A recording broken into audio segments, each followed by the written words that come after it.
Hi, welcome to the Times of Israel's daily briefing. It is Monday, September 8th, and I'm Jessica Steinberg. I'm speaking today with U.S. Bureau Chief Jacob Magid, currently in Israel. It's day 703 of the war. 4 people were killed in a terror shooting attack at the Ramut junction in Jerusalem. The terrorists who carried out the deadly terror attack at the junction in Jerusalem were shot and neutralized at the scene. We will talk about U.S. President Donald Trump, who on Sunday gave Hamas what he called his last warning to agree to his terms for ending the war. Israel is reportedly seriously considering the proposal. We'll talk about that, as well as the news that Israel has submitted a hostage deal proposal that veers away from what Prime Minister Benjamin Netanyahu has insisted for several weeks regarding the conditions for Israel to end the war in Gaza. Stay with us.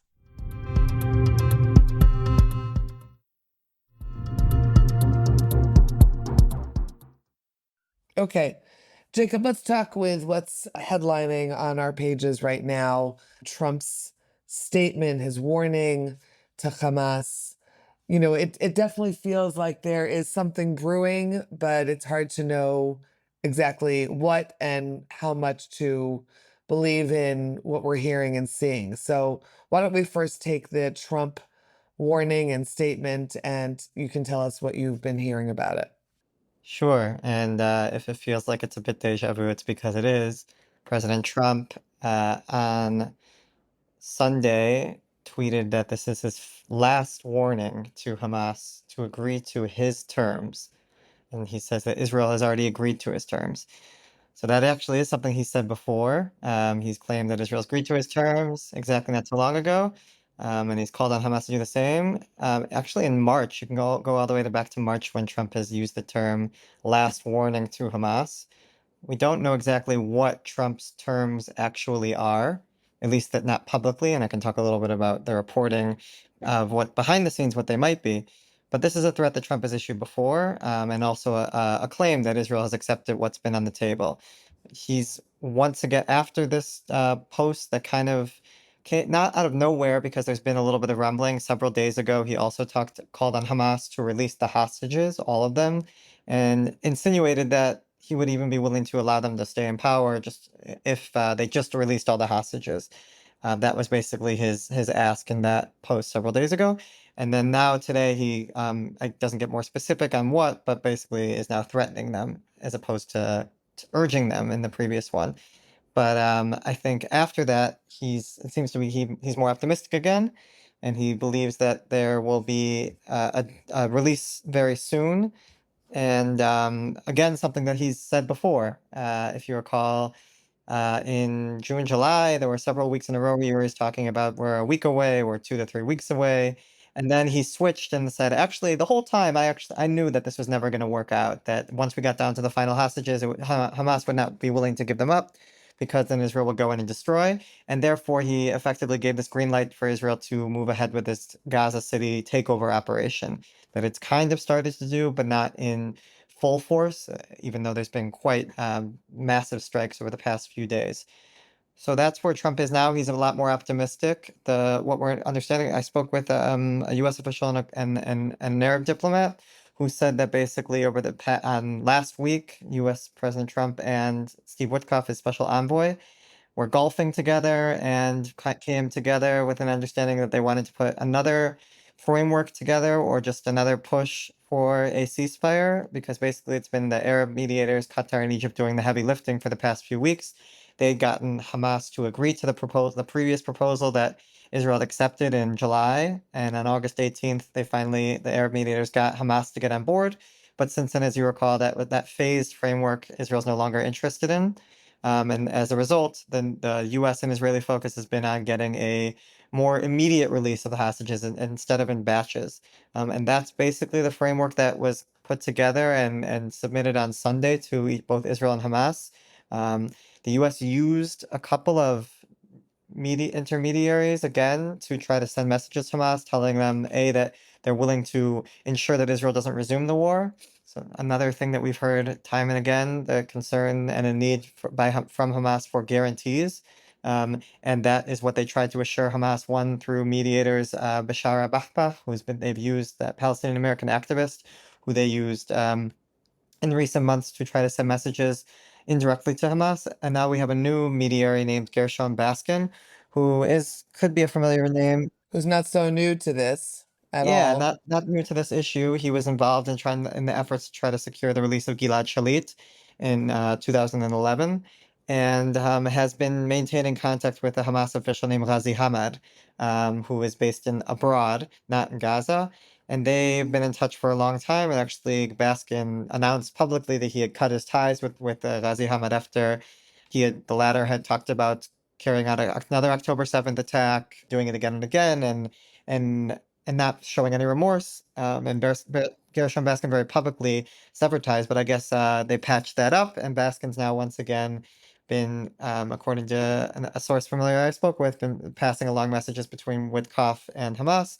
It is a bit bizarre that that's who they're using, only because Bahbah has also been in touch with Ghazi Hamad. That's his contact with Hamas. So I don't know why Witkoff is choosing to send messages to the same Hamas official. But that's been his strategy. Not getting so involved directly, either with Hamas. They had Adam Boehler doing that earlier in the administration, and then once that blew up, the U.S. stopped those direct talks. So they're using intermediaries. But Jacob, this is all, of course, and I know you pointed this out in your story, this is all, of course, away from Qatar, away from anything that's happening in Qatar. It's like a separate negotiating space, correct? Correct. I think the Egyptians and the Qataris are still involved, and definitely the Egyptians. I can talk a little bit in a bit about what they've been trying to do over the past few days. But I think the U.S. is keeping them apprised of what's happening, and I do think is using them as well because the U.S. believes that both the Qataris and the Egyptians have actually been very helpful in the negotiation process. And I think you had Adam Boehler, the hostage envoy for the Trump administration, who's not very involved in these talks, but did make a statement a couple days ago on Twitter saying that those two countries have been great. But beyond that, I think they do want to try to use all the tools at their disposal, besides, I guess, getting directly involved, besides Witkoff actually coming to the region and meeting with the negotiators. He did come to Israel, but that was mainly for the Gaza humanitarian issue. So this is just another effort. I'm not, based on the conversations that I've had, I wouldn't be as optimistic as Trump is right now, and as has been the case in the past, I would say I am more cynical. But that did prove to be accurate. My understanding also is just that there's splits between Hamas abroad and Hamas in Gaza, with the Hamas in Gaza not really trusting the U.S. anymore because the U.S. wasn't able to prevent Israel from resuming the war before, and they don't want just verbal guarantees or written guarantees. They want something more concrete. And on the Israeli side, there hasn't actually been a cabinet discussion to agree to this proposal that Witkoff's talking about that would see the immediate release of hostages, which is obviously something Israel wants, but it's probably going to require Israel to end the war in a way that it doesn't exactly want or isn't exactly envisioned by Ben Gvir and Smotrich. So whether or not this actually even passes the Israeli side is also a question. All right, let's take a break. When we're back, we'll talk about yet another hostage deal proposal, one that reportedly was submitted by Israel, and it veers away from the prime minister's pre-announced conditions. So stay with us for that.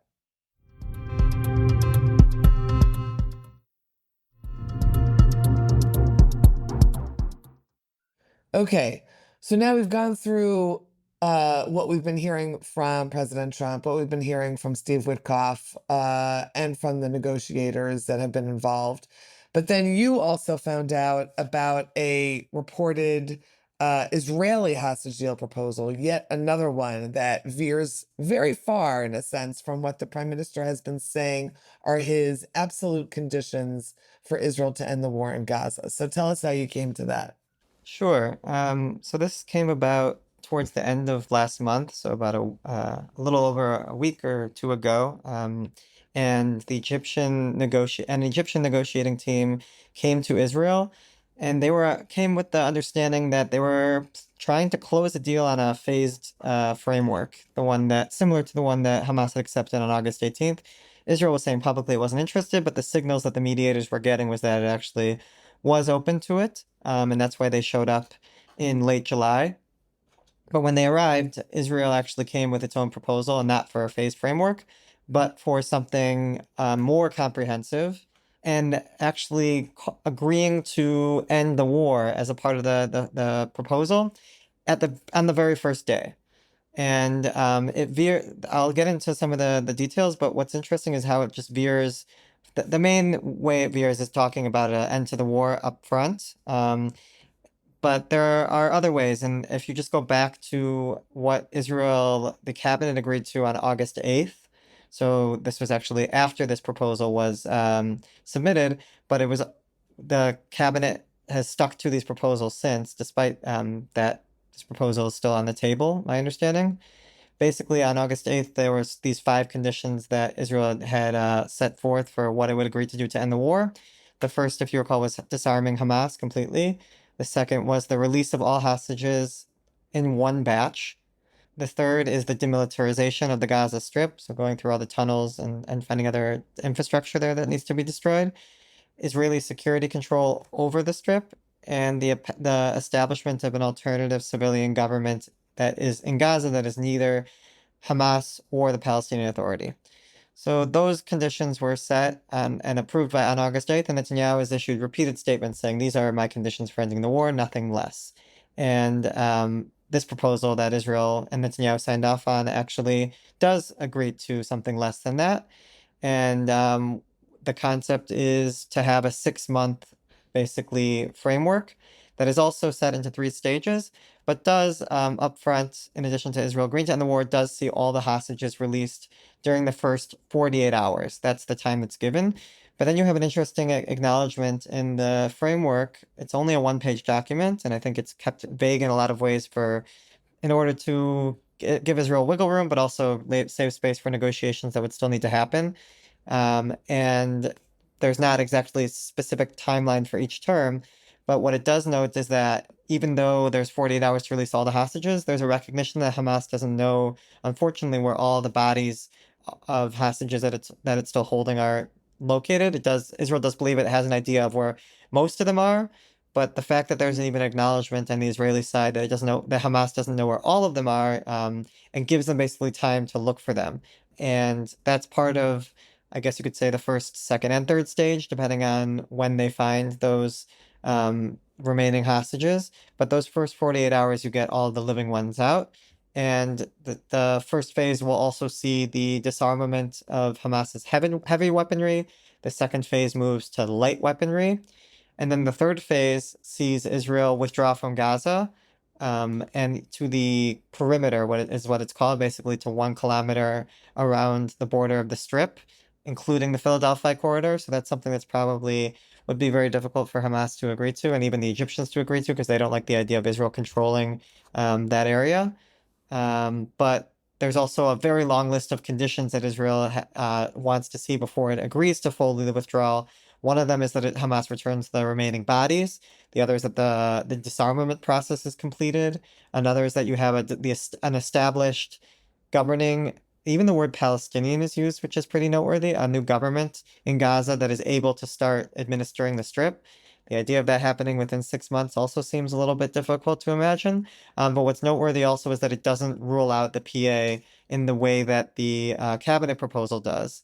I'm not sure if that's because bottom line, the Bibi is willing to allow for some role for the PA, or he recognizes that the Arab support that he needs in order to rebuild the Strip is conditioned on PA involvement, or because this is something that wasn't passed in the cabinet, so he was able to get that through without upsetting Ben-Gvir or Smotrich. Now, the officials I spoke with said this is still a long shot proposal, and they don't agree that this is the right approach to take, but they are going to try to incorporate different aspects of it into what they're going to be trying to do in the coming days.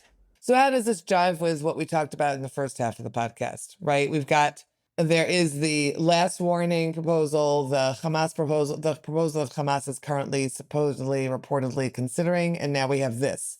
Do we think they're essentially one and the same? No, it's something else, but I think what it shows is that there are different approaches to try to get this done. I think also you'll see whatever the final deal is that's really reached, it will probably incorporate various aspects of this proposal. And my understanding is that the U.S. framework, which is a lot more general than this, does do that. Also, does take parts of this idea that Israel put forward. But it is definitely interesting to see that some of the things that Netanyahu is saying publicly are not necessarily what's happening behind the scenes. Right, right. The constant reiteration of I will only this can only happen under the conditions that you just laid out. Now, Jacob, you are in Israel right now. You were in Jerusalem Saturday night at the weekly hostage protest in Jerusalem, not the one in Tel Aviv. The one in Jerusalem this week was much larger than usual. I was also there. Um, the speakers included three hostage mothers, Vicky Cohen, Anat Angrist, and Einav Zangaukar. The tone I thought was very intense, very powerful. What was it like for you to be there? And given all the news headlines that are swirling around us right now, given what we're covering, what we're talking about? Yeah, I'm surprised I didn't see you there, Jessica, because I was running around, not running, but walking around to really try to get a feel because this was my first time at one of these protests since almost a year ago. So it's a very different vibe as you mentioned, and a lot more intense. Yeah, this was the first time I had been at one of these protests, given that I'm not based here. It's been almost a year, I would say, since I went, and it was a very different vibe. Definitely there's always unique facets to Jerusalem versus going to one in Tel Aviv, and that was the last one I was at. But definitely it was very emotional to be there, I think.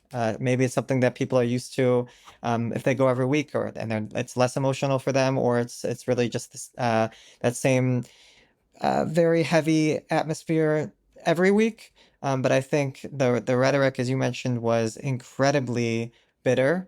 I think it was actually Elad Katzir's sister, who's a slain hostage, who used the term that Netanyahu or the government is putting the remaining living hostages in front of a firing squad. That was pretty far-reaching on her part, and you had, of course, you mentioned the three other hostage mothers who also spoke very bitterly about their feelings with this government. And it was seemed like unanimity in terms of the feeling in the crowd. I did notice at one point there was some shouting between, I think it actually was just members of the protest who obviously support a hostage deal, and there was a Channel 14 reporter, the pro Netanyahu hardline right wing network, that was sent a correspondent to cover, and I think they were getting into a fight with her, and each side was telling each other to go back to Gaza. That I think that's kind of the very sad deterioration of kind of the social cohesion that we've seen. It was probably before the war with this judicial overhaul protest, but now definitely it's in high drive since. I think it was helpful to be on the ground and see the emotions up close. I think it can help inform the way I'm trying to report on these issues from abroad. But obviously, emotions are very high right now in Israel, on all sides of the political spectrum. For sure. I noticed, having not been there for a while, obviously there's a much larger crowd. I didn't even actually see all of it, but I could sense it going in different directions down different streets. And because, usually in Jerusalem, the speakers are often hostage family members or reservists or families of reservists. But this time, because it was those particular three mothers and Kari Palti Katsir, the sister of Elad Katsir, her father was also killed. Her mother was taken hostage and brought back and died of illness and a broken heart. There was a sense of in a sense of Tel Aviv and Jerusalem coming together. That's kind of what I felt like on Saturday night, that we haven't seen that in a while. And I look around as a Jerusalemite and I see many, many familiar faces, and really from a lot of different walks of life in Jerusalem. And for me as a Jerusalemite, it's a sense of community that you don't get all the time any longer, but you do feel it in those moments at a weekly protest. And maybe that's also, in a sense, as complicated as it is, people come out for that as well. Yeah, I mean, there's yes, there is obviously a breakdown in some ways, as I mentioned, of social cohesion in the country. But I think what these protests are also based off of in another way is the idea of social cohesion, that you don't leave anyone behind, and that's what the Israelis are showing up for on a weekly basis, despite the possible reality this is not going to change anything, and that I mean, they've seen the fact that they've come out every week and it hasn't led to a deal or led to the government to make compromises that they would like to see, and yet they still show up because they feel that they have a commitment to secure the release of every citizen that's still in Gaza. And that is actually what hostage family members tell me over and over again. Many of them still go out to the protests, to the weekly protests, most of them to Tel Aviv, but not only. And they tell me that they are very well aware that the protests may not have accomplished anything, but for them to see Israelis out there, thousands of them on a weekly basis, supporting them, backing them, it gives them that strength to go on and do what they've been doing. So there you have that, right? Yeah. Okay. All right, let's call an end to this daily briefing. Thanks, Jacob, for being with us, and it's been good to have you here on this side of the ocean. Thanks, Jessica. And thanks to you for listening to the Times Visuals Daily Briefing. Stay tuned for tomorrow's installment. This episode was produced by the Podwaves. Always feel free to recommend us to other listeners and rate us wherever you find your podcasts. Until next time, take care, be well, have yourselves a good week.